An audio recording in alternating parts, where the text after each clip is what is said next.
de l'association francophone de thérapie comportementale émotive rationnelle. Donc moi, je suis présidente de cette association. Et je suis ravie qu'on ait réussi à organiser ce deuxième webinaire. On a choisi comme thématique l'acceptation, parce que, alors notamment entre actes, on va voilà, présenter l'acceptation dans la thérapie d'acceptation et d'engagement et en thérapie comportementale émotive rationnelle, parce qu'il y a beaucoup de similitudes et en même temps, il y a des choses qui sont un peu différentes. Et je pense que pour les thérapeutes, c'est ce qui fait tout l'intérêt, c'est de pouvoir avoir une pratique le plus large possible, tout en ayant certaines appétences, hein, puisqu'ici, on a des thérapeutes plutôt formés en acte et d'autres plutôt en REBT. Et en même temps, voilà, ça n'empêche pas d'utiliser certaines techniques, certaines pratiques. Et puis, Aymeric, je pense que c'est ce que tu vas nous présenter. Il y a toute une philosophie aussi derrière l'acceptation qu'on essaye voilà, de mettre en place dans nos pratiques avec nos patients. Donc, on a pour ce webinaire une présentation théorique par Aymeric Languerrand. Donc, on a une demi-heure.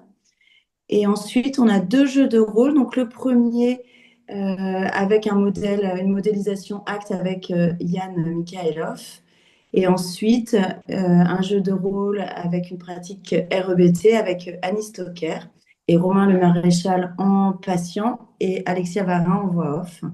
Et on garde donc chaque jeu de rôle fera 20 minutes. Et en revanche, on garde le temps de questions pour la fin des 2 jeux de rôle. Voilà, je vous remercie en tout cas de vous être inscrits si nombreux. On est ravis et je te laisse la parole, Aymeric. Merci Mathilde, bonjour à toutes et bonjour à tous. Et donc aujourd'hui, effectivement, on va avoir 2 temps. Un premier temps où je vais présenter certains éléments concernant l'acceptation et la place de l'acceptation en psychothérapie, avec un focus particulier sur évidemment la REBT, et puis acte, puisque c'est évidemment quelque chose d'important dans acte, cette question de l'acceptation. Qu'on puisse voir la différence qui existe entre les deux, et puis aussi qu'on puisse réfléchir à l'articulation de ces 2 approches pour aborder cette question de l'acceptation. Donc, plusieurs objectifs dans ce webinaire. Le point commun qu'il peut y avoir et les différences qu'il peut y avoir entre la REBT et ACT, notamment du point de vue de l'exploration, de l'acceptation, et puis aussi proposer une articulation possible entre les deux. Et puis enfin, que tout ça puisse être illustré avec ce que disait Mathilde, 2 jeux de rôle qui vont permettre à ce moment-là de voir et de se rendre compte peut-être un peu plus facilement de quelle est la différence d'un point de vue clinique entre les deux. Voilà pour cette double partie de ce webinaire qui nous réunit aujourd'hui. Alors, il y a une question une question transversale, c'est de se demander finalement, est-ce que l'acceptation, c'est un objectif thérapeutique ou c'est la conséquence du travail cognitif et du travail psychothérapeutique? L'acceptation, c'est quelque chose qui, dans la psychothérapie, a été beaucoup mis en avant par Carl Rogers, qui est un des premiers à avoir mis au cœur cette question-là, en soulignant l'importance que ça pouvait avoir, cette dimension dans la psychothérapie, et le fait que c'était une condition nécessaire pour que le patient puisse évoluer, que la personne puisse changer. Et que c'est parce qu'elle s'acceptait qu'elle pouvait ensuite démarrer une démarche de changement, une démarche psychothérapeutique qui allait conduire à un changement. Et pour cela, ce que mettait en avant dans l'approche centrée sur la personne de Carl Rogers, c'était l'idée que la personne arrive à un niveau où finalement elle avait un plaisir tranquille à être elle-même, sans arrogance, dans une forme de reconnaissance douce, et que l'enjeu de cette acceptation, c'était pas juste d'être dans un état passif à l'égard de soi, mais quelque chose qui pouvait permettre et favoriser une auto-actualisation régulière de soi avec quelque chose qui était finalement la conséquence d'une thérapie qui était réussie. Acceptation de soi pouvait se réaliser grâce à l'acceptation par le ou la thérapeute de la personne. Et c'était l'idée que si le thérapeute, la thérapeute acceptait la personne, ça lui donnait à ce moment-là l'idée qu'elle avait donc quelque chose d'acceptable, qu'elle méritait d'être acceptée, d'être aimée, et que cette mobilisation que faisait le thérapeute à l'égard de la personne ensuite finalement a internalisé cette acceptation que pouvait présenter le thérapeute pour favoriser évidemment une auto-acceptation.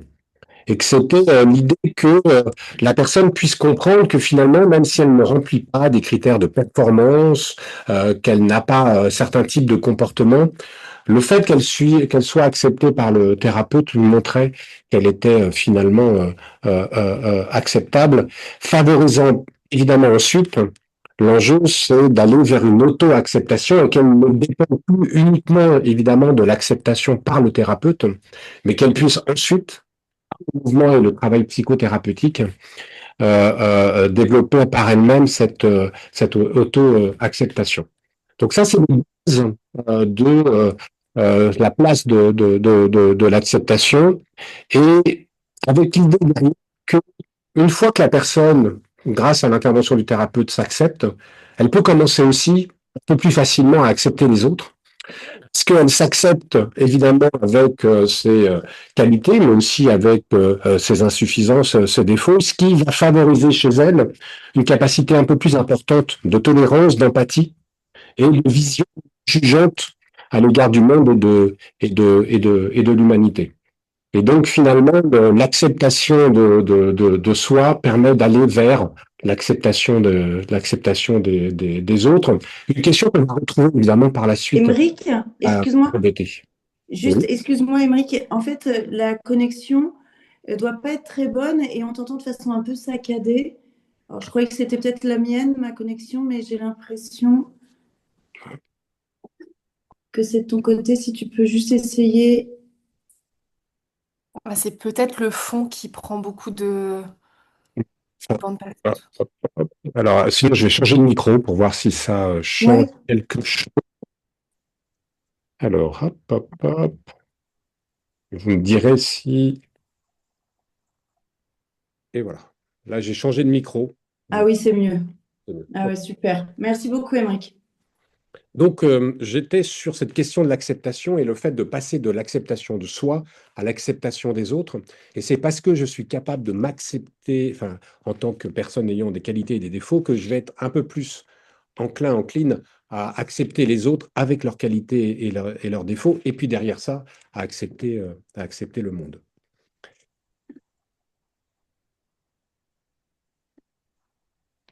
L'acceptation par le thérapeute, première dimension de l'acceptation en psychothérapie, dimension donc développée par Carl Rogers avec l'approche centrée sur la personne. On arrive à l'acceptation dans la REBT qui suit, historiquement, qui suit Carl Rogers. Alors, Ellis reconnaissait avoir été influencé par les travaux de Carl Rogers. Cependant, il était assez critique sur l'idée que l'attitude thérapeutique, que l'alliance thérapeutique, que l'attitude du thérapeute pouvait suffire. Rogers considérait que l'enjeu était de créer des conditions qui allaient favoriser chez la personne l'auto-actualisation. Ce que Albert Ellis apporte ensuite, c'est l'idée qu'il faut avoir une démarche beaucoup plus active encore que cela et d'avoir une intervention plus directe sur les mécanismes de fonctionnement de la personne et non pas juste créer des conditions favorables à l'émergence de cette évolution chez la personne. Et donc, Ellis dit il faut venir sur cette question de l'acceptation, mais il va falloir intervenir plus directement. Et avec l'idée que finalement, ce qui va gêner l'acceptation de soi, c'est notamment toutes les pensées que peut avoir le patient à son égard, le self-talk, lié bien évidemment avec des croyances qui le définissent. Des croyances qui souvent ont été évidemment construites par des événements de vie qui peuvent être par exemple des messages parentaux ou culturels qui ont été internalisés par la personne et que la personne se répète ensuite en boucle, hein, comme si je ne suis pas aimé, alors je suis sans valeur, je dois réussir, sinon je suis un ou une ratée, et qui vont faire souffrir la personne. Et pour Ellis, l'enjeu, si on veut avancer vers l'acceptation de soi, c'est de faire travailler la personne sur ses croyances, et évidemment les assouplir et les faire évoluer. Donc l'acceptation en REBT, c'est se dire que finalement, la personne a des idées à l'égard d'elle-même, des exigences à l'égard d'elle-même, et notamment sur le fait d'être aimé par les autres, ou approuvé par les autres, ou accueilli par les autres, et que derrière cette exigence apparaît finalement de fait une non-acceptation de soi, de tout ce qui peut être un peu différent du souhait et de l'attente que je peux avoir, et que c'est cette non-réalisation de cette exigence qui va créer la souffrance. Et que tout l'enjeu en faisant le travail cognitif, c'est d'aider la personne à avancer vers l'acceptation de soi en contestant, disputant ses croyances irrationnelles en lien avec ses attentes irrationnelles à l'égard du monde. Alors évidemment, derrière la REBT, il y a beaucoup de philosophie. Alors je dis évidemment parce que on est beaucoup plus familier à notre époque de tout cela, puisque notamment la troisième vague, la pleine conscience a beaucoup connecté et beaucoup pris aux empreintes philosophiques.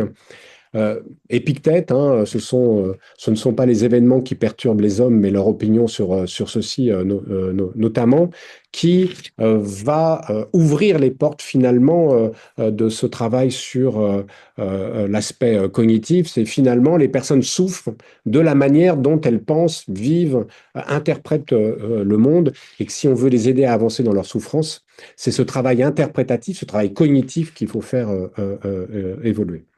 Et la REBT va s'inscrire dans cette philosophie-là. Et l'acceptation de soi devient non pas simplement un simple vécu émotionnel, mais vraiment quelque chose qui est une construction à la fois philosophique et comportementale, qui exige une pratique active pour pouvoir faire vivre cette acceptation de soi. Régulièrement, sur ma route, je vais rencontrer des sujets, des insatisfactions, des exigences qui ne vont pas être réalisées et qu'il va falloir que je retravaille après de manière systématique. Et donc avec l'idée qu'on n'est pas sur quelque chose où on est arrivé, mais sur quelque chose qui se travaille au fur et à mesure de l'existence, au fur et à mesure que des aléas apparaissent et que nos souhaits, par moment, deviennent des exigences et qu'il faut retravailler, réassouplir ces exigences pour revenir au niveau du souhait et ne plus rester dans l'exigence. On est sur quelque chose où, contrairement à l'approche rogerienne, donc ça suppose une posture directe, provocatrice et éducative. Alors provocatrice, c'était le style d'Albert Ellis, c'est pas nécessairement le seul style de la REBT, mais j'ai mis cette citation d'Ellis qui disait que finalement les personnes répétaient jour après jour les mêmes absurdités mentales. Donc on voit que la question, on n'est pas obligé d'acheter le terme d'absurdité, hein, qui est évidemment provoquant comme pouvait l'être Ellis, mais c'est se dire que c'est cette répétition qui est source de souffrance et que donc je dois régulièrement remettre l'ouvrage sur le métier parce que je suis régulièrement repris parfois par certaines habitudes ou certaines répétitions de pensée que je dois faire évoluer.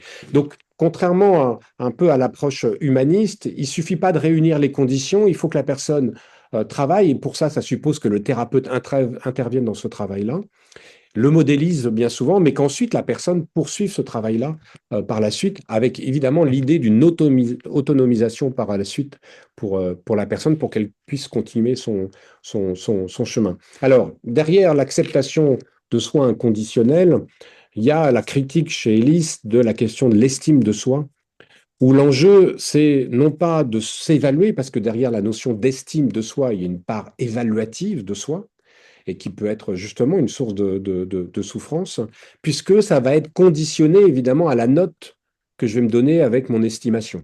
Et tout l'enjeu, c'est de sortir de ce système évaluatif pour être dans un accueil inconditionnel de soi, une acceptation inconditionnelle de soi. Alors, acceptation inconditionnelle de soi qui, évidemment, derrière, doit amener aussi à une acceptation inconditionnelle ou une acceptation des autres et une acceptation plus largement du monde et de l'existence. Et c'est l'idée que pour vivre en paix avec soi et les autres, bah, je dois travailler à atteindre mon acceptation de moi-même, des autres et de la vie, et que ce travail, c'est un travail qui finalement se fait en permanence et que les unes ne découlent pas nécessairement des autres et que régulièrement, je peux être amené à devoir travailler sur un aspect ou sur un autre, mais que ce n'est pas un mouvement qui se fait, encore une fois, de manière plus naturelle. Acceptation de soi, acceptation des autres. Mon imperfection est mon humanité, l'imperfection est humaine, donc les autres, tout comme moi-même, ont droit aussi à leur erreur, à leur irrationalité, à leur imperfection. Voilà un peu le message à travers la REBT. Acceptation des autres, acceptation de la vie, avec la question de la douleur, l'injustice, la frustration comme étant des choses qui sont inévitables à vivre et dont tout l'enjeu, c'est d'aider la personne à pouvoir avancer en acceptant avec sérénité ce qu'elle peut changer, tout en s'efforçant d'améliorer ce qui peut l'être, mais en même temps, en acceptant aussi qu'il y a des aspects qui ne peuvent pas être changés. Derrière la REBT, encore une fois, là aussi, ce n'est pas une question de passivité, hein, c'est accepter pour pouvoir justement agir de manière efficiente et non pas perdre son temps à essayer de refuser la réalité ou à ne pas agir sur les choses sur lesquelles on peut agir. Donc il y a derrière une notion de responsabilisation de soi qui intervient. Acceptation de soi pour la REBT, acceptation des autres, et puis acceptation du monde. Et puis, il y a l'acceptation dans la troisième vague, dans ce qu'on appelle la troisième vague, avec notamment ACT, donc on va prendre ici comme un peu comme modèle de cette troisième vague, avec évidemment l'acceptation, puisque le terme lui-même de ACT contient cette question de l'acceptation. Et là, dans ACT, on va avoir notamment la question du rapport à la douleur et de la douleur psychique, de la douleur physique qui est inévitable. Et que contrairement à ce que spontanément on irait faire, c'est-à-dire essayer de se débarrasser de la douleur, l'enjeu, c'est de pouvoir accueillir et accepter la douleur qui ne peut pas être supprimée. La vie est faite de moments de douleur, de perte, de tristesse qui arrivent. Et l'enjeu, bah, c'est d'apprendre à pouvoir accueillir ces expériences internes de douleur et de tristesse sans chercher à les modifier directement.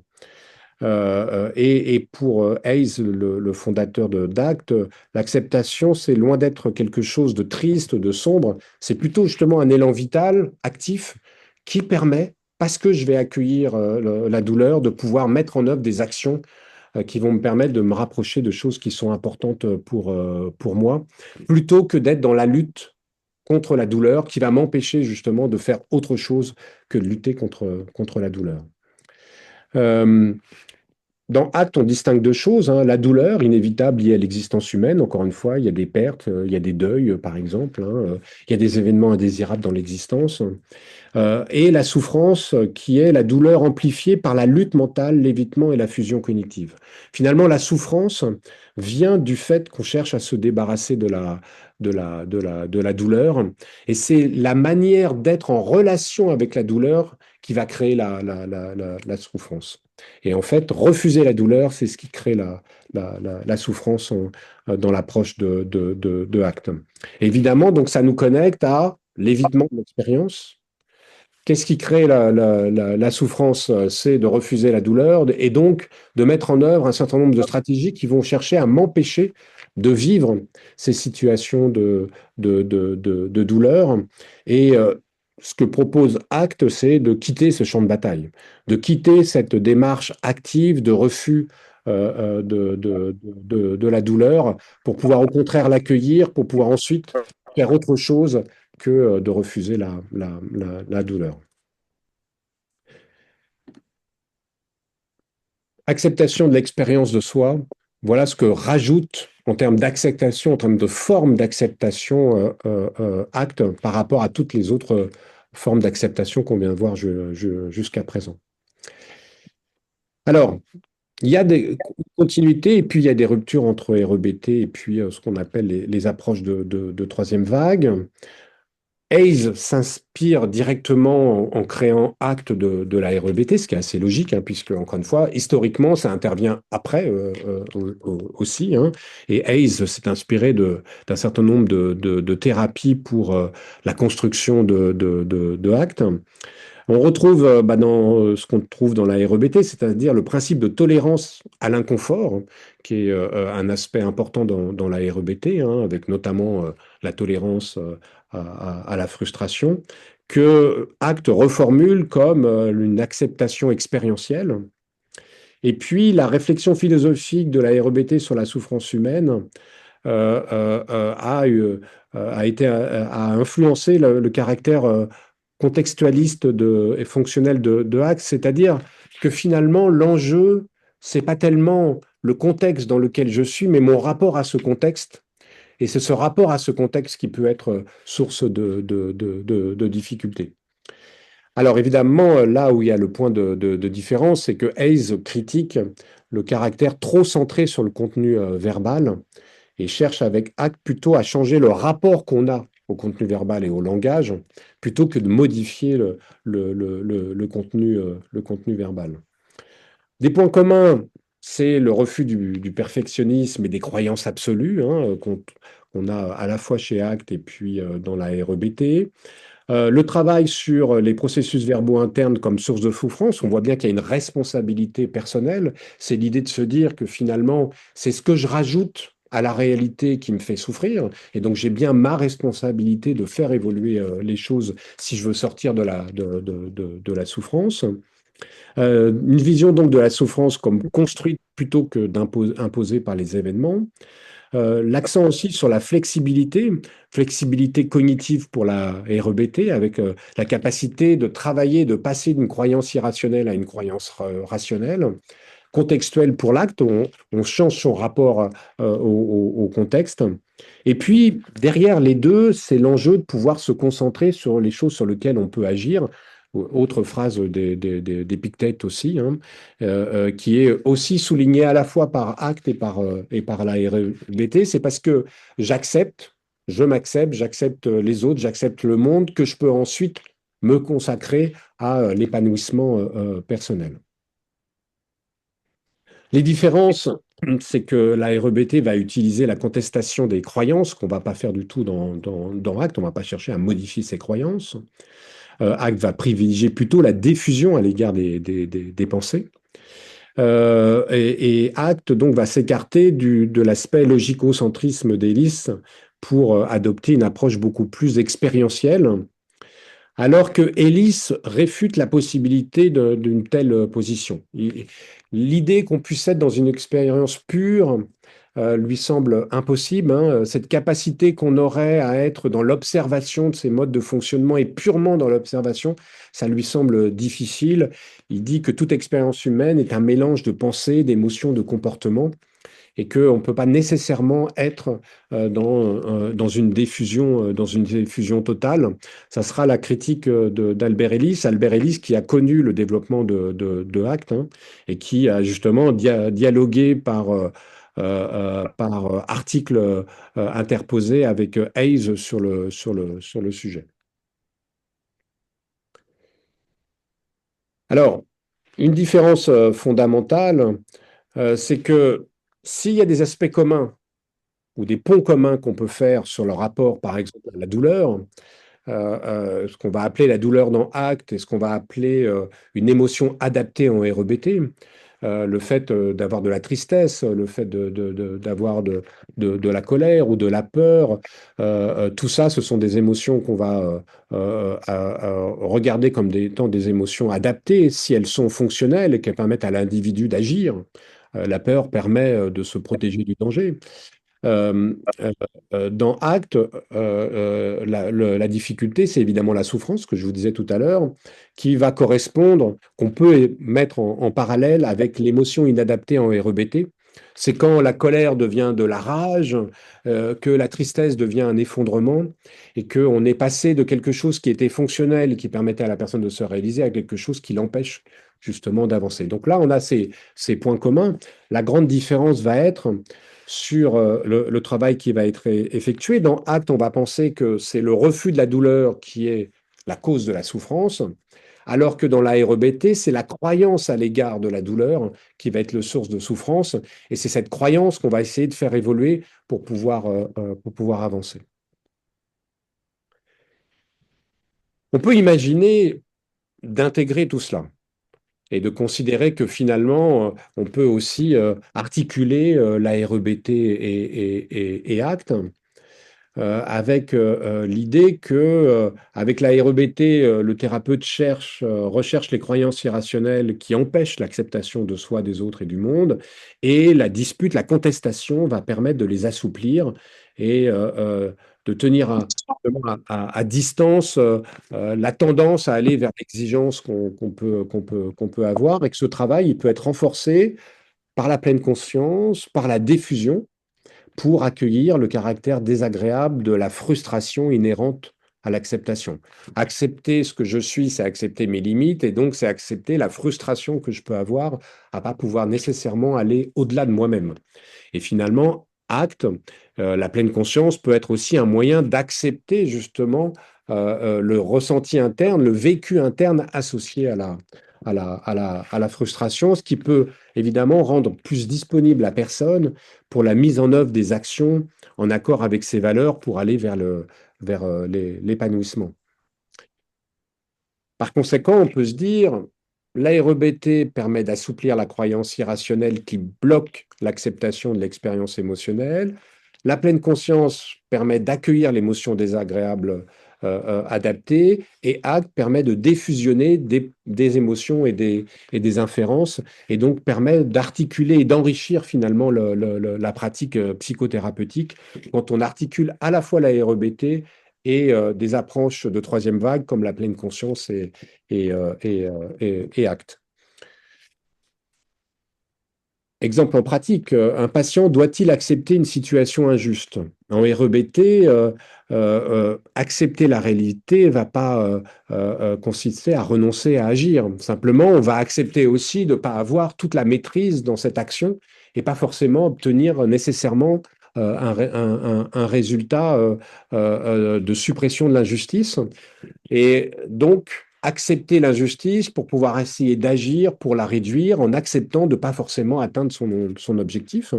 Et acte va permettre d'accepter l'expérience interne pour pouvoir, qu'on va vivre à travers cela, pour pouvoir agir selon ses valeurs. Donc on voit bien que les deux peuvent travailler de concert, en fait, pour avancer face à une situation d'injustice, et que dans les deux cas, c'est le refus à la fois de l'expérience interne de ce que je vis et à la fois de la possibilité qu'il y ait une injustice qui va être source de difficultés et de souffrance, et qui va empêcher l'épanouissement de soi.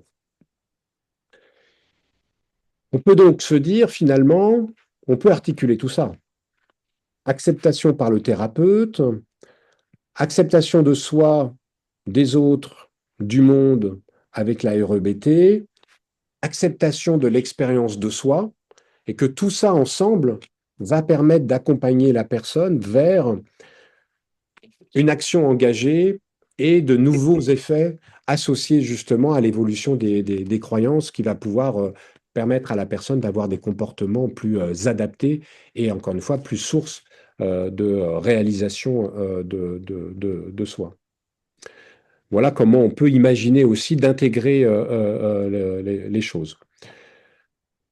Finalement, on peut se dire que les thérapies cognitives aident à changer les pensées.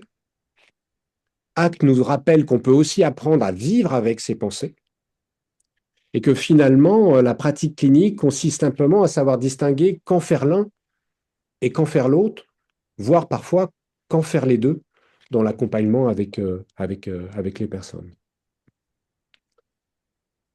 Mise en pratique clinique, ça va être l'enjeu de cette deuxième partie de webinaire, avec l'idée de voir comment un patient qui est face à la même difficulté, un conflit récurrent avec sa mère, qui génère plein d'émotions, colère, tristesse, injustice.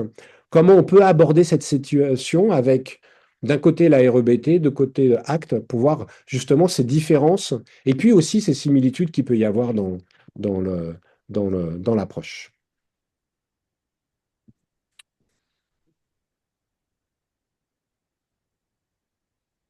Bravo, Émeric. Merci beaucoup, Émeric. C'était vraiment, vraiment très, très bien. Si ça vous va, on réserve un temps de questions à la fin des deux jeux de rôle, mais qui vont illustrer, enfin, je crois, parfaitement ton propos, Émeric. Donc, si ça vous va, on y va. Donc, on commence par présenter, c'est ce que disait Émeric, hein, cette illustration d'un cas clinique. Donc, où Yann, tu fais le thérapeute, et donc là, tu vas mettre en place acte, et donc Romain en patient. Je vous laisse y aller quand vous voulez. Vous m'entendez bien? Très bien. Et là, vous m'entendez? Très bien aussi pour l'instant, tout va bien. S'il y a quoi que ce soit, je n'hésiterai pas du coup. Et la voix off? Ouais, pour l'enregistrement, là, on va pas être, on est bon là. C'est les intervenants qui vont apparaître. Ah oui, ça, je ne sais pas. C'est Emeric, je te laisse gérer au niveau de l'enregistrement. Bah écoute, on verra. On espère qu'en effet, c'est les thérapeutes, patients, c'est le jeu de rôle qui va être affiché. On croise les doigts. Ouais. Ok, et ben je commence avec la voix off. Donc le premier jeu de rôle met en scène une séance avec la thérapie d'acceptation et d'engagement. Les processus thérapeutiques vont s'enchaîner de l'acceptation à la pleine conscience, puis aux diffusions cognitives. Donc là, dans un premier temps, le thérapeute va accueillir et explorer la problématique. Bonsoir. On reprend le repas de Noël. Et- Pouvez-vous me dire ce qui reste le plus présent aujourd'hui? Bah, c'est ma mère. Elle a encore posé que des questions qu'à mon frère. Elle s'est pas du tout intéressée à moi comme d'habitude, quoi. On a fini par se disputer.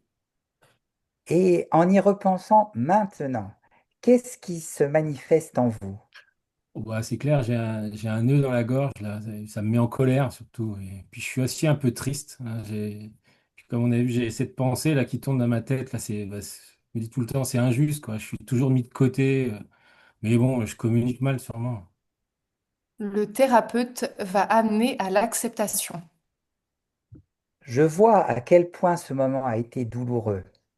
Et ce que vous ressentez maintenant, cette colère, ce poids, ce sont des réactions normales face à ce type d'injustice relationnelle. Bah oui, oui, d'accord, mais moi, ce que je voudrais, c'est juste que ça disparaisse, quoi. C'est une envie très humaine.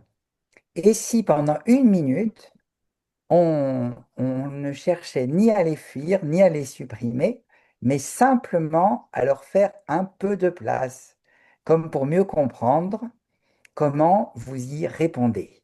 Ouais, je peux essayer. On ne va pas chercher à aimer ses émotions, on va juste arrêter le combat quelques instants et voir. Le thérapeute va faire pratiquer la pleine conscience guidée. Installez-vous confortablement, posez vos mains. Si c'est confortable, laissez vos yeux se fermer. Prenez une grande inspiration et relâchez. Très bien. Laissons revenir doucement en mémoire ce moment du repas, sans entrer dedans, juste l'évoquer. Et maintenant, portez attention à ce qui se passe dans votre corps. quelle sensation remarquez-vous? Une tension dans la gorge. J'ai le ventre qui est serré aussi un peu. Et j'ai un peu chaud dans la poitrine. Très bien. Juste observez. Vous n'avez pas à changer ces sensations. Imaginez plutôt que vous les éclairez avec une lampe de poche intérieure. On regarde, on décrit, rien d'autre. Maintenant, observez vos émotions. Colère, tristesse, peut-être un sentiment d'injustice. Laissez ces émotions exister. Elles peuvent être là sans que vous ayez à réagir.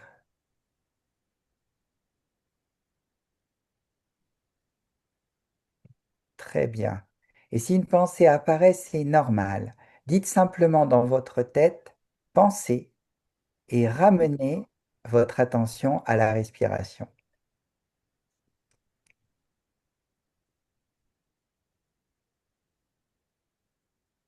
Très bien. Voyez si vous pouvez élargir votre espace intérieur, comme si votre poitrine devenait un peu plus large, assez large pour contenir ces émotions sans qu'elles vous envahissent.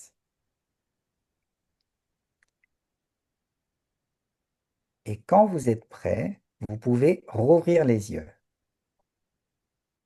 Le thérapeute va encourager un retour expérientiel du patient. Qu'est-ce que vous avez remarqué en restant avec ce que vous ressentez? Ouais, quand même, c'était toujours désagréable, hein, je vais pas mentir, mais j'avais l'impression que c'était quand même un peu moins oppressant, quoi, un peu moins, ouais. Comme si je pouvais respirer, quoi, autour. Intéressant. Vous venez de faire de l'acceptation active, permettre à l'expérience intérieure d'être là sans la laisser vous conduire. Le thérapeute va introduire à la diffusion. Maintenant, j'aimerais regarder avec vous la pensée qui revient souvent. C'est injuste, je suis toujours mis de côté, je communique mal. On ne va pas chercher à la contredire ou à la remplacer. On va juste apprendre à la voir comme ce qu'elle est, une suite de mots dans votre esprit, pas une vérité. Ok, ok. Le thérapeute va pratiquer des diffusions cognitives. La première technique est la reformulation neutre, à savoir diffusion classique. Merci de répéter après moi doucement. Je remarque que j'ai la pensée, que c'est injuste, que je suis mis de côté, que je communique mal. Je remarque que j'ai la pensée que c'est injuste, que je suis mis de côté et que je communique mal. Qu'est-ce que ça change comme vous le dites comme ça? Bah, ça crée ouais, un peu de distance, c'est un peu moins écrasant, ouais. Intéressant. La deuxième technique est la répétition rapide, à savoir la perte de sens automatique. Maintenant, prenez seulement la phrase «Je suis toujours mis de côté» et répétez-la quelques fois jusqu'à 10 à voix normale. Je suis toujours mis de côté, je suis toujours mis de côté, je suis toujours mis de côté, je suis toujours mis de côté, je suis toujours mis de côté, je suis toujours mis de côté, je suis toujours mis de côté, je suis toujours mis de côté, je suis toujours mis de côté, je suis toujours mis de côté, je suis toujours mis de côté. Très bien, vous êtes très précis. Et comment ça sonne maintenant? Ça là, ça devient presque ridicule, quoi. C'est pas sérieux, quoi. Hmm. La troisième technique est la voix caricaturée, à savoir personnification humoristique. Imaginez maintenant que cette pensée vous est dite par un personnage de dessin animé avec une voix aiguë ou absurde. Faites-le, s'il vous plaît. Tu es toujours mis de côté! Tu es toujours mis de côté! Tu es toujours mis de côté! Tu es toujours mis de côté! Tu es toujours mis de côté! Super. Qu'est-ce que vous remarquez? Voilà, ça enlève vraiment son pouvoir, là. C'est juste une phrase débile, quoi. Hmm. Le thérapeute va faciliter une conclusion orientée valeur. Donc, cette pensée peut être présente, mais elle n'a plus besoin de dicter vos actions. Hmm. Si elle devient juste une pensée parmi d'autres, quelles actions importantes pourriez-vous choisir, même en sa présence? Ouais, ouais, bah, je pourrais dire ce que je ressens en étant peut-être moins agressif, effectivement. Je pourrais aussi, quand je pense à ma mère, à lui mettre des limites plus claires, quoi. Ou aussi, je peux aussi ne pas l'avoir et passer du temps avec des gens qui me respectent. Voilà, plusieurs options et vous vous reconnectez à vos valeurs au lieu de laisser la pensée vous contrôler. Ce que je vous propose, c'est de vous entraîner à pratiquer la diffusion en acceptant l'expérience. C'est d'accord? Ouais, surtout en faisant Donald Duck, je crois que ça marche bien avec moi. Super. Alors, on fait le point à la prochaine séance après votre entraînement. Ok, super. Merci. Merci. Super. Donc, Merci. ah oui, pardon. Non, non, vas-y, bah, Et un c'était. petit mot, Mathilde, ou je continue. Vas-y, je te laisse continuer. Ok, allez. Donc le deuxième jeu de rôle met en scène une séance avec la thérapie comportementale et émotive rationnelle. Les processus thérapeutiques vont s'enchaîner avec le maillage inférentiel dans le tableau ABC, puis avec la contestation des croyances irrationnelles. Alors, on reprend.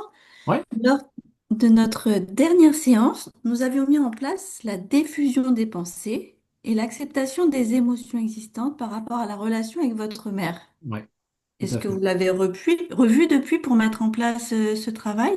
Bah ouais, ouais, comme on a dit, ouais, mais ouais, ça tombe bien là qu'on se voit. Bah, je l'ai revu, hein, j'ai essayé de mettre en pratique tout ce qu'on avait vu, quoi.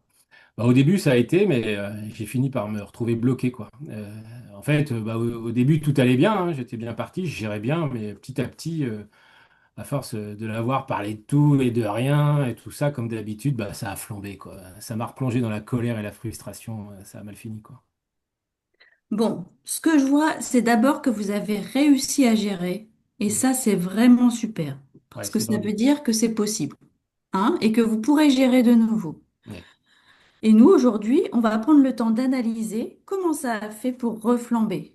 Est-ce que vous êtes d'accord? Ah bah oui, oui, oui, carrément, oui, oui, on y va. Alors, qu'est-ce qui s'est passé? Bah, je suis allé les voir, là, ma mère et toute ma famille, un soir, là, en semaine, parce que j'avais une journée compliquée, quoi. J'avais envie d'en parler, mais quand je suis arrivé, j'ai pas réussi à le faire, en fait. D'accord. Et vous n'avez pas réussi à le faire parce que quoi? Bah, ouais, je sais pas, je suis plutôt réservé, hein. J'aime pas trop parler de moi. J'ai l'impression que je vais ennuyer les gens, hein. Mais bon, ma mère, elle m'a rien demandé, hein. Elle me parle de tout et de rien, et de mon frère toujours, et c'est reparti, quoi. C'est l'activateur, le A du tableau ABC. Et qu'est-ce que vous avez ressenti? Ouais, ça m'a gonflé, quoi, de la colère. Ça m'a aussi rendu triste, quoi, après, quoi, de voir ça. Ouais. Quand vous êtes avec elle et qu'elle vous parle de tout et de rien, quelle est l'émotion la plus présente? La colère ou la Ouais, tristesse? il n'y a pas photo, c'est la colère, hein, sans hésiter. Le patient exprime le C émotionnel. Et la colère parce que... Le thérapeute va empiler des questions pour passer des pensées automatiques aux inférences, puis aux croyances irrationnelles. Bah, C'est le maillage inférentiel. parce que j'avais envie de parler, et elle fait tout sauf me poser des questions. Et alors? Bah, quand même. Elle voit bien que je suis mal, quoi. C'est ma mère, mais non, elle s'en fout. Elle continue de faire comme si de rien n'était. Et alors? Quand elle fait comme si de rien n'était, cela vous met en colère parce que vous vous dites quoi? Parce que j'ai besoin de parler. Oui, et alors? Bah, j'ai besoin de parler. Elle s'en fiche, quoi. On ne sait pas trop si elle s'en fiche. Mais imaginons que ce soit le cas. Qu'est-ce que vous vous dites là-dessus? Ah, bah, quand même. Vous imaginez? Si elle s'en fiche. Oui, en effet, je sais que c'est difficile d'imaginer ça, surtout qu'on n'en sait rien finalement. Mais si c'était le cas, qu'est-ce que vous vous diriez? Bah, si elle s'en fichait vraiment, si je savais qu'elle s'en fichait, qu'elle en avait rien à foutre, bah là, ça serait vraiment horrible, quoi. Horrible. En quoi ce serait horrible? Bah, quand même, c'est horrible, parce qu'une mère, elle doit s'occuper quand même de ses enfants quand ils vont pas bien. S'occuper, c'est-à-dire? Bah, je sais pas, poser des questions, être attentionné, quoi. Le patient exprime une croyance de type exigence. Il exige qu'une mère soit attentionnée de manière absolue. C'est le B du tableau. Ok, donc votre croyance, c'est qu'une mère doit être attentionnée. Oui, oui, bah, ça me paraît évident, ouais. Ouais, c'est ça. Ouais. Cela vous paraît évident et en même temps, peut-être pas. J'aimerais qu'on se pose la question ensemble, vous voulez bien? Ah bah oui, là, ça m'intéresse beaucoup, ouais. Le thérapeute va aider le patient à contester sa croyance irrationnelle, le D du tableau. Et donc D'accord. pourquoi votre mère doit être attentionnée? Bah, je comprends pas la question. Bah, c'est normal, non? Bah, je sais pas. Cela vous paraît normal, mais on peut se demander d'où vient cette croyance. Bah, bah, je sais pas, c'est évident, non? C'est évident, mais c'est écrit où? Le thérapeute utilise la contestation de type empirique, c'est-à-dire les preuves dans la réalité. Bah, il y a plein de psys qui ont écrit plein de livres. C'est écrit dans plein de livres, ça. Vous le savez? Ouais. C'est écrit dans plein de livres. Parce qu'il est préférable d'être attentionné en tant que mère. Mais en quoi? Parce qu'il est préférable pour une mère d'être attentionnée, elle doit l'être. Ah, ok. Le thérapeute effectue une contestation logique, c'est-à-dire qu'il questionne la logique du raisonnement du patient. Ouais. Ouais, c'est pas. Peut-être pas. Ouais, ok. Ouais, oui. Ouais, je sais pas, en fait, oui. Ouais, parce que c'est mieux quand même, quoi. Oui, oui, c'est mieux. Mais en quoi? Parce que vous voulez que quelque chose soit, ça doit l'être. Ouais, forcément, ouais. Ouais, oui, comme ça. Ouais. Ouais, j'ai bien compris. Ouais, c'est pas moi qui décide, quoi. Ouais, on n'a pas forcément. Ouais. Et pourquoi est-ce que ce n'est pas vous qui décidez? Bah, c'est parce que c'est comme ça. J'ai pas de pouvoir magique, quoi. Ouais. Et c'est comment? Comment est votre mère? Oh, bah, c'est simple avec. Il faut que toujours que tout aille bien. Elle évite tous les sujets un peu pénibles. C'est Ouais. oui, les petits oiseaux. Elle fait l'autruche, quoi. C'est ça, exactement. Donc, si je résume, vous exigez que votre mère, l'autruche, vous pose des questions sur vos problèmes. Ouais. Ouais, ouais, ouais. Mais c'est complètement improbable, ouais. C'est impossible. Mais si c'est impossible, alors comment est-ce que vous pouvez voir les choses autrement? Le thérapeute amène le patient à construire une croyance rationnelle. Je sais pas trop. C'est vrai que ma mère, elle peut sûrement pas me poser de questions quand ça va pas. Elle y arrive pas, elle Hmm. l'a jamais fait, quoi. Donc votre mère ne peut pas vous poser des questions quand vous n'allez pas bien, Ouais, ouais, c'est ça, non, elle peut pas. même si c'est ce que vous désirez très fort. Bah, ça, c'est sûr, ouais. Mais même si je le veux très fort, je peux pas l'obliger. Hmm. Et puis, elle est pas comme ça, quoi. Ouais. Donc, si vous vous disiez, quand vous êtes avec votre mère, que vous aimeriez qu'elle vous demande ce qui ne va pas, mais que la réalité est que vous ne pouvez pas l'obliger, et Ah, surtout que le réel, c'est qu'elle est inconflictuelle. Donc, si vous aviez cette croyance rationnelle, quel effet cela aurait? Le thérapeute amène le patient au E du tableau ABCDE, c'est-à-dire l'effet de la contestation. si je me disais qu'elle est incapable, je serais plus calme, ouais, effectivement. Je n'attendrai plus rien. Hmm. Et qu'est-ce que vous feriez dans ces moments-là? Je sais pas. Je crois que je ferais rien, en fait. Et surtout que, bah, je- j'irais parler à quelqu'un d'autre, quoi. Ouais, peut-être en effet. Vous voyez, on arrive en partie à la même conclusion que la dernière fois, mais en travaillant autrement. Ouais, Est-ce que vous seriez d'accord pour tenter de vous entraîner à accepter votre mère comme elle est et à aller éventuellement chercher du soutien ailleurs? ouais, ouais, je crois que je peux le faire, ça, ouais. Ouais, Ouais, parfait. Alors on refait le point la prochaine fois? ça marche. À bientôt. À bientôt. Merci. Fin du jeu de rôle. Merci beaucoup, bravo, hein, c'était vraiment, Merci. vraiment très, très bien. C'est un exercice difficile et vous avez relevé le défi On est avec des acteurs. Ah ouais, c'était vraiment, enfin bon, moi j'ai beaucoup aimé, mais forcément, mon avis est peut-être un petit peu orienté. Non, c'est très, très bien. Ben, Euh, merci Mathilde d'avoir aussi construit ce jeu de rôle. Ça a été notre guide. Ouais, c'est vrai. Avec plaisir. Je ne sais pas si vous avez des questions, donc aussi bien sur la partie présentée par Emeric ou sur les deux jeux de rôle. Voilà, sur le chat, on dit hein, que c'est plus parlant avec la mise en situation. Moi, je trouve qu'en effet, Je trouve que ça s'est très très bien articulé, surtout, Émeric, ta présentation Mm. et la fin sur... bah, tu as fait le lien avec les jeux de rôle, hein, et vraiment présenter comment on peut travailler davantage en fait le contenu, hein, des pensées, des croyances en REBT. Et on voit bien que avec ACT, ce qu'a fait Yann, on prend en compte plutôt la pensée, mais le contenant en fait, hein, mais sans aller dans le contenu. Et juste on travaille par rapport à cette pensée qu'on va observer, mais sans chercher du tout à remettre de réel. Et bah alors, c'est vrai que là, parmi les thérapeutes qui sont là, je ne sais pas qui utilise les deux approches. Moi, je sais que je suis formée en REBT, mais ça m'arrive avec quelques modules. Je n'aurais pas la prétention de dire que je suis formée en acte, mais j'ai fait quelques modules.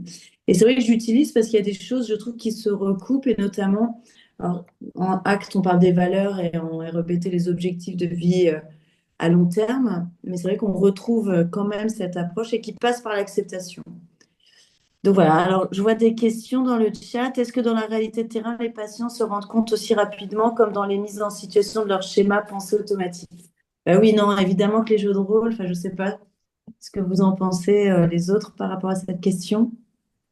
Alors, ça arrive. Oui. Parfois, on fait ce boulot-là aussi pour vivre des moments de magie. Bah, ça arrive, comme il y a des personnes qui ont quand même des insights, des prises de conscience brutales et qui, alors c'est pas le plus souvent, mais et qui en déduisent beaucoup de choses. Donc, c'est vrai que ça vaut le coup pour le vivre, mais ça arrive que des personnes pigent. Surtout, plus les personnes ont l'habitude mais c'est doit être pareil dans n'importe quelle approche, de l'habitude du modèle ou de la façon de travailler, plus la probabilité que ça aille un peu plus vite monte. Oui, le fait aussi de reprendre, de reformuler, de faire de l'écoute réflexive ou des fois même de l'écrire, la pensée qui surgit comme ça, l'exigence qui s'exprime, d'un seul coup, la personne se rend compte parfois de son irrationalité, hein. Et il peut y avoir comme ça vraiment un moment d'épiphanie où d'un seul coup, la personne se rend compte que elle est dans quelque chose qui va au-delà de ce qui est possible. Donc, on peut avoir comme ça des effets assez importants. Alors après, évidemment, il faut travailler dessus parce que le fait de s'en être rendu compte et de l'avoir reformulé et ensuite d'être allé sur une croyance plus rationnelle et puis de voir l'effet de cette croyance plus rationnelle, il va falloir mettre ça à l'épreuve. Et l'enjeu ensuite, c'est que là, dans l'exemple qu'on a eu, le patient, la prochaine fois qu'il revoit sa mère, retravaille tout ça. Parce qu'évidemment, des choses vont se réactiver et c'est dans ce moment-là que ça sera important justement qu'il utilise tout ce qu'il a pu voir. Oui, juste un mot, parce qu'il y a une thérapeute acte dans la salle, Cécile Rossignol, si elle a un commentaire aussi sur la part acte.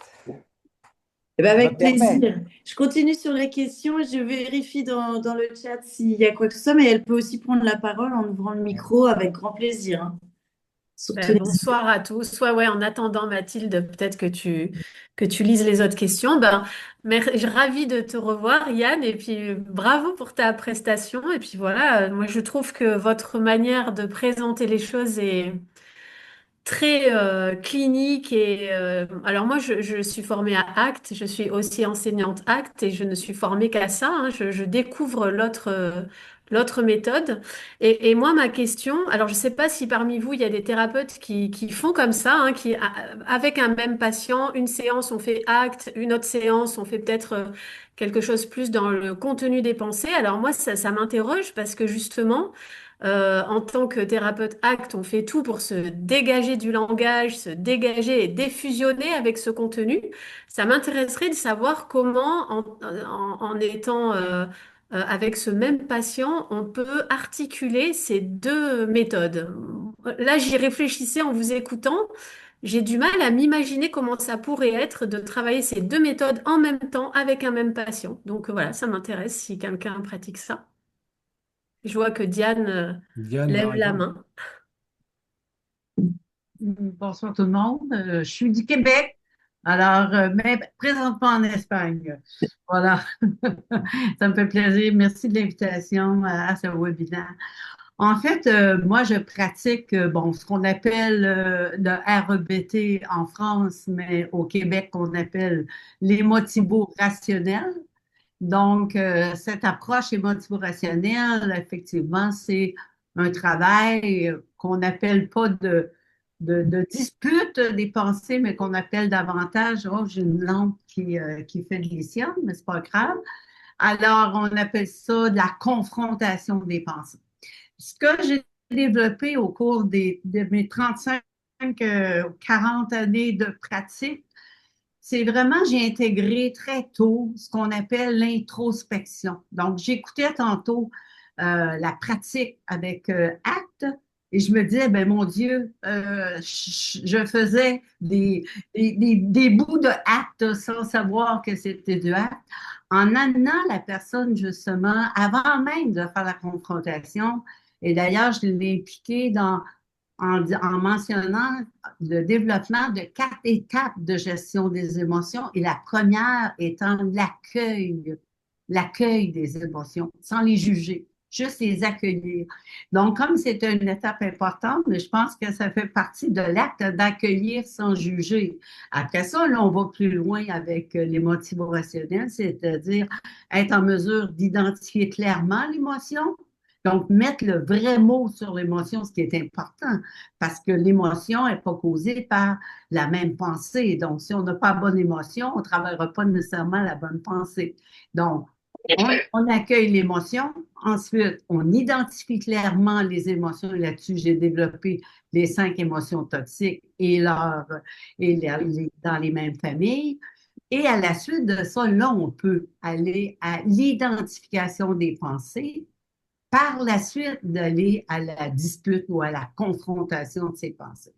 Ce que je trouve, en tout cas, peut-être mon interprétation, mais j'ai comme l'impression que juste accueillir la pensée, accueillir l'expérience, à mon avis, puis comme le démontré aussi dans le scénario de mise en situation, on voit que si on ne change pas la pensée qui est à la cause de l'émotion, l'émotion va revenir un jour ou l'autre. Alors, et à la toute fin, je pense sincèrement que chaque émotion, quand il y a un bon travail de confrontation ou de dispute, finalement, on a la finalité de chacune des confrontations. Moi, je trouve qu'on arrive à l'acceptation. À chaque émotion, chaque pensée d'émotion qui a été bien confrontée, quand on arrive à la réalité, on arrive à l'acceptation. Il arrive ce qu'il arrive, il doit arriver ce qui doit arriver, ce qui est passé ne peut pas changer, etc. Donc, c'est l'acceptation de soi, des autres, de l'événement, de la situation, etc. Mais je pense que ça prend acte, mais je pense que ça prend du REBT ou des motivationnels, effectivement, pour un changement à long terme. Voilà. Merci beaucoup, Diane, et en effet, très contente que tu sois là avec nous. Par rapport à ce que tu dis, c'est vrai que si en REBT, on prend quand même le temps de vraiment alors, accueillir, comme tu dis, Diane, hein, et notamment parce que on travaille à l'émotion, c'est-à-dire que on est classé, nous, en REBT, dans la deuxième vague restructuration cognitive, mais on trouve un peu à tort, c'est pour ça aussi l'objet de ce webinaire, parce qu'il y a de l'acceptation. Et l'acceptation, c'est forcément émotionnel. Ça veut dire que ce n'est pas juste une pensée qu'on remet en question. C'est-à-dire que c'est vraiment ancré à l'émotion. Et en revanche, cette émotion, on veut la faire évoluer vers une émotion adaptée, ce qu'a présenté Emeric, c'est-à-dire de passer de la souffrance à la douleur, ce qu'on va appeler l'émotion adaptée. Et donc, c'est vraiment très émotionnel. Et on a la dimension comportementale avec les actions dans le sens alors des valeurs en acte ou objectifs de vie à long terme en REBT. Je reprends parce qu'il y a d'autres questions. Bonsoir, j'aimerais savoir si en réalité les croyances peuvent être facilement délaissées.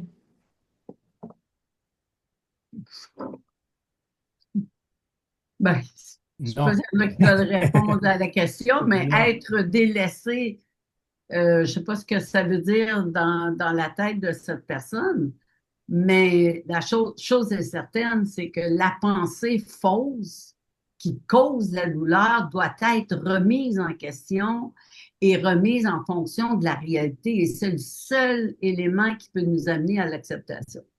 Oui, après, la question, c'est que finalement, la croyance, elle est toujours issue d'une expérience de vie, Ouais. elle se construit dans des expériences, et que parfois, eh ben, elle devient finalement anachronique, inadaptée, et que l'enjeu, c'est de justement permettre, en la contestant, aussi justement d'amener la personne à agir différemment et à générer une nouvelle croyance qui va pas effacer nécessairement la croyance précédente, mais qui va en invalider finalement la justesse absolue. Ce que souligne Alberi, c'est que la question, elle est de revenir au souhait.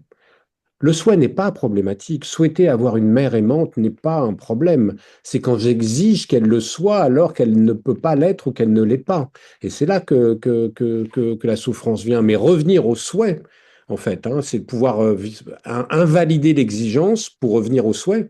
Donc, c'est pas totalement laisser de côté un certain nombre d'attentes qu'on peut avoir, de souhaits, de préférences et ainsi de suite. C'est juste sortir de l'exigence qu'on a et assouplir cette exigence pour qu'elle redevienne une préférence. En fait, on Et délaisse l'exigence. d'ailleurs, Émeric, on pourrait dire accepter, et je dis souvent, je dis dans mes formations, accepter ne veut pas dire aimer. Tout à fait. Accepter ne veut pas dire que j'approuve. Non, non, surtout pas même. Hein? Non, Accepter je veut pense que dire c'est bien. Oui. c'est. Accepter, c'est comme ça. Mm. Je peux dire je n'aime pas ça, mais c'est comme ça. Donc oui, le livre d'Élise, de l'exigence à la préférence, est encore à la librairie. Pascal Brion, qui travaille beaucoup sur les traumatismes, hein, souligne l'idée finalement de consentir. Est-ce que je consens, voilà, à ressentir ça? Est-ce que je consens finalement à ce que la réalité soit pas conforme? Et c'est juste ça, accueillir, consentir, c'est pas approuver, c'est pas être d'accord hein, avec cette réalité. Je pense que ça répond à la question d'après, hein, qui était que ça pouvait sembler des fois violent et injuste dans certaines situations de remettre de contester les croyances parce qu'elles pouvaient sembler légitimes, notamment dans le deuxième jeu de rôle. Mais je pense que c'est ce que vous êtes en train d'expliquer. C'est-à-dire qu'on ne remet pas en question le fait, oui, voilà, le souhait. On remet en question l'exigence que le réel soit comme j'ai envie, comme je veux qu'il soit. Donc, que c'est dans le jeu de rôle, hein, que la personne ait envie d'avoir de l'attention et du soutien de sa mère, il n'y a pas de souci. Mais il ne peut pas exiger que sa mère soit autrement que comme elle est. Et mais, c'est triste, mais c'est ça la réalité. Et après, là, dans le jeu de rôle, dans l'issue, le comportement qui était choisi, c'était peut-être d'obtenir du soutien ailleurs, mais on peut très bien imaginer qu'il y ait d'autres comportements qui soient tentés, comme de peut-être échanger avec sa mère dans un premier temps, d'exprimer justement son souhait auprès d'elle. Donc voilà, après, c'était la façon dont on a présenté le jeu de rôle, mais le but n'est en effet pas de dire que voilà, c'est comme ça, puis on se résigne, hein, comme disaient Diane et Emeric. Est-ce que je continue? Il y a d'autres questions. J'ai une question pour le deuxième jeu de rôle dans la partie D et E pour un enfant plus jeune. Est-ce une bonne stratégie d'interner le fait qu'il ne peut pas compter sur une mère? Ça, c'est une bonne question pour Yann, pour le coup. Hmm. Et bon courage, Yann. Allez, Là, c'est une question intéressante, je dirais. Oh, c'est sûr que oui, chez un enfant, on va pas le faire comme avec Romain, chez un adulte, quoi. Euh, et clairement, moi, je dirais, là, je vais botter en touche à ma façon. C'est que de toute façon, je proposerais plutôt d'aborder ça en thérapie familiale parce que, alors moi, je fais du mélange. Non seulement je fais de l'acte et REBT, mais je fais de l'acte et systémique familial au mode voilà, analyse centrée solution. Et donc là, en fait, j'aurais pris la famille ensemble, la mère et l'enfant, pour faire bosser aussi la maman. Parce que si je fais travailler que l'enfant tout seul, il va être encore plus en opposition avec sa mère, même s'il me dit oui, oui, etc., je le vois pas trop accepter comme ça. Et donc, je peux pas m'en sortir si je fais pas de la systémique familiale. Enfin, moi, c'est ma réponse à moi. C'est ingérable avec l'enfant tout seul.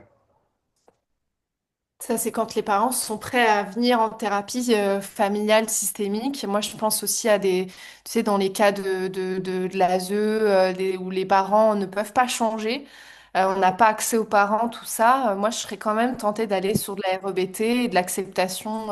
Après, ça dépend de l'âge. Enfin, il faut aussi quand même qu'ils aient la capacité cognitive de comprendre ces notions d'acceptation, etc. Mais moi, je l'ai déjà travaillé quand on n'a pas accès aux parents. Alors là, oui, ce que tu soulèves, Alexia, bon, c'est aussi une question si c'est la ZE et la protection de l'enfance. Bon, c'est une autre casquette qui se met en place, mais c'est très délicat. On est dans une situation de protection de l'enfant, on ne sait pas vraiment comment se comportent les parents. Et là, c'est peut-être pas fonctionnel, on va dire, si on prend le contextualisme fonctionnel, d'apprendre aux enfants à accepter leurs parents. Donc moi, je serais extrêmement prudent dans ce type de situation, euh, parce que là, il serait peut-être plutôt fonctionnel qu'ils aient un regard critique sur leurs parents, y compris le fait, par exemple, dans certaines situations, d'en parler aux intervenants sociaux ou à la police. Donc voilà, là, il faut vraiment, là, le contextualisme fonctionnel est quand même très intéressant pour cette analyse-là, ouais.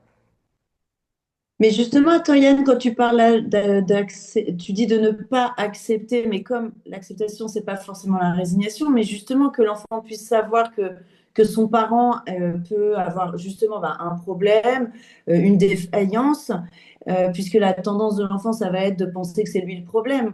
Donc de pouvoir remettre du réel et de voir que son parent est peut-être en difficulté, et comme tu dis, de peut-être faire, de ne pas considérer bah voilà, encore une fois, que ça vient de lui et de pouvoir alerter, c'est ça que tu veux dire? Bah moi, ce que je veux dire, c'est que là, le travail d'acceptation, c'est de plutôt qu'il accepte sa colère, sa révolte Oui, et, et ses mécanismes de défense, quitte à les renforcer pour augmenter sa protection, ce qui est très très différent pour le coup d'une résignation dangereuse aux actes agressifs possiblement de ses parents. Donc, et quelque part aussi une meilleure perception du contexte et d'intégrer, du coup, si on en retombe dans la systémique, d'intégrer les intervenants sociaux dans cette prise de conscience de l'enfant et dans cet accompagnement de l'enfant. ouais, bien sûr. Hein, merci beaucoup pour cette réponse, hein. En fait, juste, c'est vrai que je suis d'accord avec toi, Yann. Dans ACT, on dit souvent à nos patients que c'est l'acceptation de ce qui se passe à l'intérieur de moi, l'acceptation de mes émotions, l'acceptation de mes pensées. Et il ne s'agit absolument pas d'accepter des situations qui sont inacceptables. De la maltraitance chez les enfants, une agression quelle qu'elle soit. Enfin, c'est pas la situation que l'on on a à accepter, c'est la manière dont je vais réagir face à ce contexte et face à Il n'y a pas cette situation. d'intervention Et directe. ça change tout, hein. Oui, c'est l'acceptation de l'expérience interne Absolument. et Ouais. pas de la situation. Et Viens, pas de viens. la situation, pas du contexte. Ouais, ouais. Ceci dit, si je me mets en REBT, l'acceptation, Petite ça va être information avec elle. du réel qui existe. Mathilde C'est pareil, Romain, il est parti. je sais pas, on entend quelqu'un en même temps. Je disais, en REBT, l'acceptation du réel, c'est l'acceptation de ce qui est, mais en effet, pour autant, c'est pas du tout la résignation et c'est bien agir sur la base de ce qui existe. Mais c'est pour ça Oui, que moi, c'est je même suis la très contre. condition. Pardon? C'est même la condition pour pouvoir agir. C'est-à-dire, C'est c'est ça. parce que j'accepte qu'il y a de l'injustice et que l'injustice est possible qu'éventuellement je peux faire tout un travail pour essayer de réduire cette injustice. Mais pour que ce travail soit productif, il ne faut pas que je devienne irrationnel sur mon objectif. Sinon, je vais perdre de vue, en fait, les actions que je peux mettre en œuvre parce que je vais être dans une colère, dans une rage telle que je ne vais pas pouvoir agir, justement. Alors que si je veux me battre contre l'injustice, je dois accepter qu'elle elle peut être présente pour pouvoir justement agir efficacement. Et Ouais, encore, Oui, absolument. En fait, c'est là qu'on voit que je vois bien l'imbrication là de nos deux méthodes. C'est que dans ACT, on va euh, travailler l'acceptation pour que le patient puisse avoir un comportement qui est en lien avec ce qui a du sens. Donc, par exemple, se défendre suite à une agression. Et j'ai l'impression que dans l'autre méthode, on va plutôt aller du côté de la pensée ou de la rationalité de la pensée, pareil pour pousser à l'action. En fait, je crois que notre idée, c'est de pousser le patient à l'action dans le sens de ses valeurs, Hein. mais on ne prend pas les choses du même angle. Mais finalement, je vois complètement le pont maintenant avec nos échanges. Ouais. Merci beaucoup. Alors, moi, je voulais réagir à une question qu'il y a eu tout à l'heure. C'était et dans la présentation d'Émeric, parfois on fait plutôt l'acceptation version ACT, version REBT. En fait, je pense que parfois ça va dépendre du patient et parfois sur le même patient, sur des situations différentes, une approche va être plus efficace que l'autre. Et je crois que c'est cette variable-là un peu qui est pas mesurable qu'il faut prendre et il faut donc tester parce qu'on voit que parfois, et sur la même personne, ça va pas du tout être. Mais ce qu'on voit, c'est que parfois, quand ça aboutit avec une approche, souvent la deuxième elle passe aussi facilement. C'est-à-dire que si on a fait déjà une acceptation en acte, ça va être la rebêter derrière, la personne sera d'ailleurs plus encline ça va être plus simple, et vice-versa. Donc, je pense qu'il y a, voilà, il y a aussi le patient qui nous le dit pas, mais on voit comment ça réagit, quoi. Oui, puis acte aussi, eh ben justement, acte, c'est l'idée aussi de la flexibilité. Et la flexibilité, c'est aussi la flexibilité du thérapeute Mm. qui, justement, accepte aussi que son intervention puisse ne pas être efficace et qu'il doit donc changer sa manière d'aborder la même situation pour pouvoir l'aborder d'une manière qui est plus efficace. Et il modélise aussi à travers ça, justement, la flexibilité, pour le patient. Mm. Je continue, il y a encore une question si ça vous va. Quelle posture adopter dans un cas où le patient n'est pas du tout réceptif et virulent face aux remises en question proposées? Ça rejoint ce que vous veniez de dire là sur quand le patient, on sent qu'il n'est pas avec nous, qu'il n'est pas engagé, qu'il est même défensif. Bah, c'est à nous d'être flexibles aussi pour ajuster notre intervention, quoi. Après, Alors, moi, j'aime beaucoup aussi le côté d'Albert Ellis, Be My Guest, quoi. Est-ce que ça marche? Je trouve que souvent, c'est quelque chose. C'est-à-dire, dire à la personne qu'on peut comprendre que ça soit compliqué d'intégrer certaines choses. L'enjeu, c'est que le patient a toujours raison. L'enjeu, c'est qu'il avance, hein. Donc, si on aborde les choses, parfois on va trop vite et c'est compliqué pour lui justement de réussir à faire évoluer sa pensée. Ce qui est souvent toujours intéressant, c'est de regarder. Ok, très bien, mais est-ce que ça fonctionne? Est-ce que ça aide? Est-ce que c'est utile? Là, on rejoint un peu de acte aussi et l'utilité de la pensée, hein. Est-ce que c'est utile de penser comme ça? Est-ce que ça vous aide à avancer? Est-ce que ça vous aide à aller mieux? Est-ce que ça vous permet d'agir? Et bien souvent, la personne, c'est à ce moment-là que justement, elle se rend compte que bah, c'est pas efficace et que donc il faut peut-être trouver autre chose finalement. ouais, il y a aussi autre chose, hein, il faut expliquer les modèles. Dans les jeux de rôle, on voit que dans Act, c'est intégré dans la pratique. Là où en REBT, on explique le modèle et régulièrement, il faut quand même le réexpliquer parce que pris par l'émotion, parfois les patients, surtout au début, croient qu'on s'en prend à ce qu'ils pensent alors que c'est sur les croyances qu'on est en train de travailler. Et donc, il faut expliquer aussi le modèle et ce qu'il y a derrière les mots, ce qu'on est en train de faire et pouvoir le commenter en live, quoi, pour que la personne se décentre et voit bien que c'est pas un autre humain qui est en train de lui dire qu'il déconne, c'est un professionnel qui conteste une pensée irrationnelle et qui n'est pas la personne. Donc la décentrer, la défusionner aussi de ses pensées. Donc il y a souvent en entretien, on reprend les choses comme ça avec les gens un peu plus, on va dire, impulsifs, dynamiques, agressifs. Et ça fait une petite pause. Ce qu'on aborde des fois en supervision, Romain, c'est le fait de travailler aussi ces ressentis-là en direct Hein. avec les patients, en Ouais. disant, ben là, je vous sens agacé, qu'est-ce qui vous agace dans la situation qu'on est en train de vivre là, ce qui permet aussi de réexpliquer le modèle en direct En avec une direct, situation. exactement. Ouais. C'est-à-dire qu'on fait en gros sur une pause sur la situation que la personne avait apportée et on est en train de prendre comme situation thérapeutique ce qui est en train de se passer entre le thérapeute et le patient. Et là, souvent, Ça débloque, ouais. ça débloque la situation. Ben, merci beaucoup. Je ne sais pas s'il y a encore d'autres. Il y avait une question de Frédéric Fanget. Euh, Ah, j'ai raté, alors là, c'est la meilleure. Mhm. Merci d'avoir Frédéric suivi. d'être avec nous. La C'est recherche d'une plus grande flexibilité cognitive n'est-elle pas l'objectif commun des deux méthodes? C'est celle-là? oui, Ouais. tout à fait. Merci. Bah, effectivement, la question de la flexibilité au cœur dans les deux, hein, c'est d'avoir cette capacité. Alors, il y a déjà cette capacité à prendre la responsabilité de faire évoluer son système de pensée. Des choses qu'on va retrouver dans les deux approches, hein, cette question de se reprendre la responsabilité finalement. C'est pas l'environnement, c'est pas les autres, c'est pas le monde, c'est ma manière d'être en relation avec tout ça. Et ça, c'est clairement un point commun aux deux et de pouvoir justement accepter d'aborder les choses différemment, d'être plus flexible, réduire l'exigence cognitive d'un côté et puis aussi réduire l'exigence qu'on peut avoir par rapport à son propre système de pensée. On voit souvent avec les patients en acte hein, que ils aimeraient ne pas avoir ces pensées-là. Ils aimeraient ne pas avoir avoir à gérer ces pensées-là, ces émotions-là. Et donc là aussi, cette flexibilité à l'égard de son système de pensée, de son système émotionnel, et de pouvoir aussi d'être dans cet accueil-là. Et je pense que souvent, la difficulté que les clients rencontrent, c'est la difficulté à penser à ce qu'ils pensaient. Mm. C'est rare qu'on s'arrête à penser à ce que je pensais.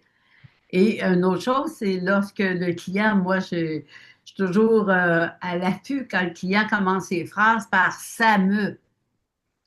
Hein, ça me fait de la peine, ça m'a révolté, Alors là, il porte la responsabilité à l'occasion, à la situation, plutôt que là, c'est là qu'on peut réexpliquer justement, ben, l'ABC, pour nous, c'est l'OPEC, hein, OPEC qui a occasion, pensée, émotion, comportement et conséquences. Donc, c'est de remettre le modèle du moment où il y a un ça qui sort, ça me fait ceci, ça me fait cela, ben, de remettre justement la responsabilité de la cause principale dans les Mm. pensées et non pas dans les faits ou les situations. En passant, tantôt, j'ai mes petites notes. Tu sais, la question que je pose, c'est injustice. Alors, on entend injustice. Est-ce que injustice est une croyance ou un fait? Est-ce que l'injustice existe vraiment? On a combien de temps, Diane, pour faire notre dissertation? Est-ce que ça existe vraiment? N'est-ce pas juste une croyance? Qu'est-ce Ouais. qu'on trouve injuste? Une situation qui nous déplaît, qui ne Hein? correspond pas à nos attentes, à nos valeurs, à nos objectifs ou aux valeurs sociétales. Alors, on trouve que c'est injuste. Mais Mhm. est-ce que c'est vraiment injuste? Mais oui, mais C'est comme ça. ça a été abordé à la FTCC, là, au congrès de la FTCC là, de décembre, la question de la croyance en un monde juste. On sait tous que le monde n'est pas juste, mais on se réfère à une espèce de d'image de bisounours où tout serait juste, tout fonctionnerait, que la société roulerait.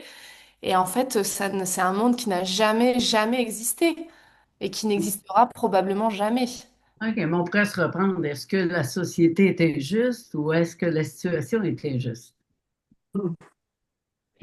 Mais Je dire pense que ce que veut dire Diane, c'est que derrière, en fait, quand on parle d'injustice, c'est qu'on a des attentes. En fait, ça traduit des attentes qu'on va avoir et les attentes qu'on a, ben, elles sont en fonction de qui on est, de comment est la société. Je pense que c'est ça aussi. Parce Donc, que, est-ce que c'est un fait ou est-ce que c'est déjà le résultat d'une croyance sur ce qui devrait être?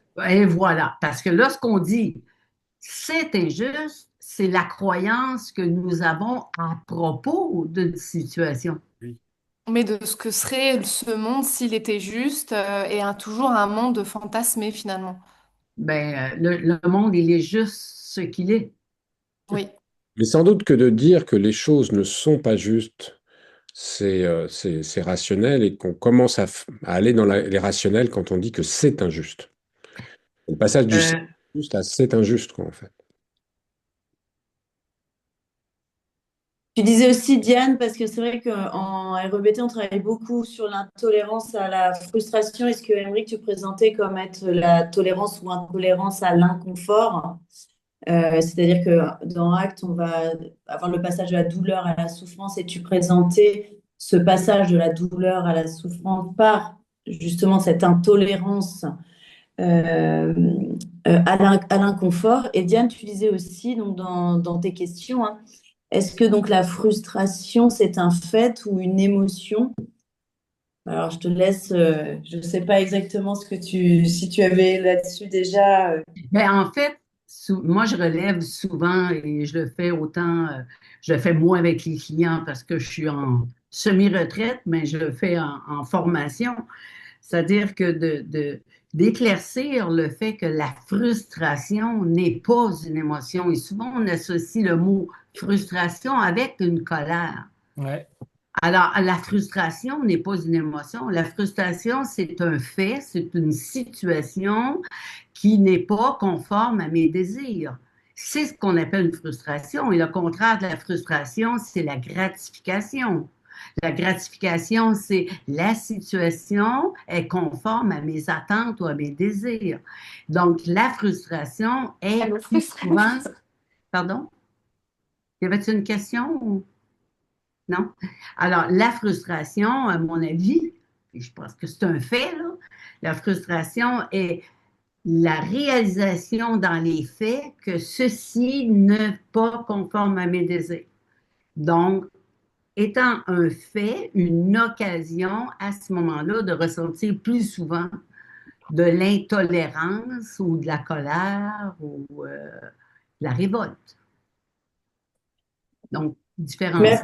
Merci beaucoup, Diane. Je ne sais pas si vous voulez ajouter quelque chose. Je pense qu'après, on pourrait en effet en parler des heures.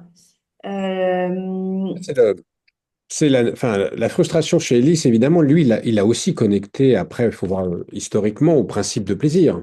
Hein, ce qu'évoquait Freud sur le principe de plaisir et le principe de réalité, et de l'opposition permanente que l'humain vit à travers ça. Et la frustration, c'est la non-réalisation du principe de plaisir. Et on peut se dire que le modèle de la frustration, c'est l'enfant qui pleure parce qu'il a faim. Et, Mhm. la non-réalisation de son envie de manger crée cette frustration et qui est quand même une douleur, une vraie douleur. Et que on peut, on peut accepter l'idée qui est de la frustration comme étant quelque chose qui est inévitable finalement et à laquelle on doit faire parce que finalement notre principe de plaisir est pas en accord avec une réalité qui sera jamais ajustée à notre principe de plaisir parce qu'il y aura toujours un différé dans la réalisation de ce principe de plaisir. Absolument. Et c'est pour ça que j'insiste sur le fait de mentionner que la tristesse est à peu près la seule émotion qu'on peut vivre au quotidien, mais que ce n'est pas une émotion toxique. Parce que du moment où une situation n'est pas conforme à notre désir, ben, minimalement, on va dire ceci est dommage pour moi. Donc, on va minimalement vivre de la tristesse, mais on peut s'éviter de vivre tout de même de la colère ou de la révolte vis-à-vis de la situation. Mais c'est la tristesse, encore là, on n'est pas dans l'acceptation totale. Hmm. Parce qu'on est en train de dire ceci est dommage pour moi, fait que je ne suis pas encore dans l'acceptation. Mais quand on est dans l'acceptation, ça veut dire que, en tout cas, on est plus proche de l'acceptation avec la tristesse qu'avec la colère. Ça, c'est évident. Ou avec les autres émotions d'infériorité. Oui, mais c'est une vraie question. Est-ce que dans l'acceptation dans Acte, je ne sais pas, Yann ou Cécile ou d'autres ici, est-ce que ça veut dire être neutre? Parce que c'est vrai que nous, ce qu'on cherche en REBT, une fois qu'on a travaillé l'acceptation, c'est de pouvoir vivre une émotion qui me permet de fonctionner dans le sens de mes valeurs et donc d'avoir des comportements dans ce sens-là. Mais mon émotion, elle est bien là. Comme tu dis, ça peut être la tristesse, mais ça peut être, REBT, la thérapie émotionnelle, la thérapie pardon, comportementale et thérapie motive rationnelle et motive. Ouais. Donc, je Et sais la pas. comparaison avec ACT, c'était Mais aussi intéressant. dans dans l'accueil de la tristesse, justement. C'est ça tout l'intérêt C'est de ça. l'acte. C'est de Mm. pouvoir la vivre, c'est de pouvoir l'accueillir, c'est de lui donner une place, justement. Et on va même faire des séances où on va aider la personne à vivre la tristesse. On va déclencher la tristesse pour la vivre, surtout pas la supprimer, l'accueillir, lui donner une place pour que, elle puisse être justement présente. Donc, on est d'accord que le but n'est pas non plus de supprimer l'émotion, c'est-à-dire que si tu acceptes la situation, c'est sans jugement, mais c'est pas sans émotion. Mais moi, je Ça pense va être aussi accepter, enfin, disons, accueillir l'émotion en phase avec ses valeurs et la genèse d'actions engagées qui correspondent à ces valeurs pour lesquelles la tristesse est peut-être un tremplin vers, comme on dit souvent en acte, de passer du ouf, soulagement, au waouh, réalisation de l'action engagée en phase avec ses valeurs. Bah, c'est aussi un tremplin vers, mais il n'y a pas d'acceptation, il me semble, en axe, que ce soit dans l'hexaflex, si on ne regarde pas derrière qu'on va vers les valeurs et l'action engagée. On n'accepte pas pour accepter, on accepte dans un contexte voilà, particulier pour aller vers ce qui est important pour nous. c'est là que justement la colère, encore une fois, si on est dans l'approche de Paul Ekman, chaque émotion primaire a sa place et a sa fonction dans le développement de l'espèce humaine et dans le psycho-évolutionnisme. Et donc la colère a sa place. Le problème, c'est pas la colère, le problème, c'est la rage. La colère, ça peut être justement ce qui va me donner l'énergie, peut-être, d'essayer de mettre en place des actions pour lutter contre l'injustice, à condition, encore une fois, que ça soit productif et pas destructif et que j'accepte évidemment que je vais pas forcément atteindre mon but. Mais la colère, c'est quand même quelque chose qui vise un peu à réagir et à mobiliser et qui peut-être me mettre en mouvement. La question après, c'est de voir si le mouvement que je mets en œuvre est productif ou destructif. Et là, à ce moment-là, on passe dans autre chose. Mais chaque émotion, qu'elle soit agréable ou désagréable, peut avoir sa place.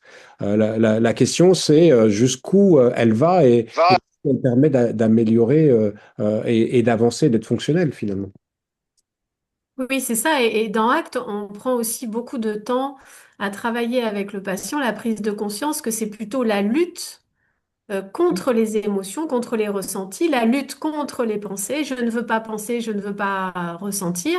Et c'est ça qui va m'éloigner du sens que je veux donner à mon existence. Je vais passer beaucoup plus de temps à ne pas ressentir, à ne pas penser. Et finalement, j'ai plus d'énergie pour pouvoir aller au niveau comportemental dans le sens de mes valeurs. Ouais. Et tout à fait. Oui, oui, oui, donc ça veut dire que je ne sais pas si c'est la même chose du coup avec Acte, mais ça veut dire que les émotions, à partir du moment où je suis dans des émotions adaptées, on va parler nous d'émotions saines, c'est-à-dire qui me permettent d'être en bonne santé, d'aller bien en fait, hein, pas juste de me sentir bien, mais d'aller bien. Et ça veut dire que je me réconcilie, même si c'est inconfortable, finalement, c'est quand même me réconcilier avec ce qui va m'alerter et me permettre d'avancer. Tout à fait. Et il y a vraiment une notion de, comme disait Emeric, de fonction dans l'émotion, hein. Qu'est-ce que mon émotion veut me dire de mes besoins dans ce contexte, hein. Il y a vraiment cette idée de contextualisme fonctionnel. Suivant le contexte qui m'est présenté, cette émotion m'indique peut-être la direction dans laquelle je veux aller. Et donc, si je n'écoute pas cette émotion, non seulement je vais rentrer dans une lutte, et en plus on le sait, ça fonctionne pas, hein. Moins je vais vouloir ressentir, plus je vais ressentir. Et ça va m'éloigner de la direction que j'ai envie d'emprunter dans mon existence. Bon, on arrive à la fin. Je vais finir avec le commentaire de Frédéric Fanger. Peut-être que la flexibilité cognitive des thérapeutes qui acceptent de se former à différentes méthodes, REBT, acte, restructuration cognitive, thérapie des schémas, est le plus important pour accueillir les patients tous différents dans leurs besoins thérapeutiques. Je pense que c'est une très bonne conclusion. Donc ça me va bien. On finit là-dessus. Merci à tous hein, d'avoir été si nombreux. N'hésitez pas à nous écrire. On a mis le mail de l'association. Il y a la chaîne YouTube. On a un site internet, donc l'association francophone de thérapie comportementale et motive rationnelle. Voilà, n'hésitez pas à nous rejoindre, à nous suivre, ce serait avec grand plaisir. Merci à ceux qui ont participé activement pour la partie théorique, les jeux de rôle. Vraiment un grand merci à vous tous, c'était de très grande qualité. Bah, Merci, merci. Merci à tous. Bonne merci, à soirée. bientôt. À bientôt. Bonne soirée. Si les membres de l'association qui sont là voulaient bien juste rester un peu, juste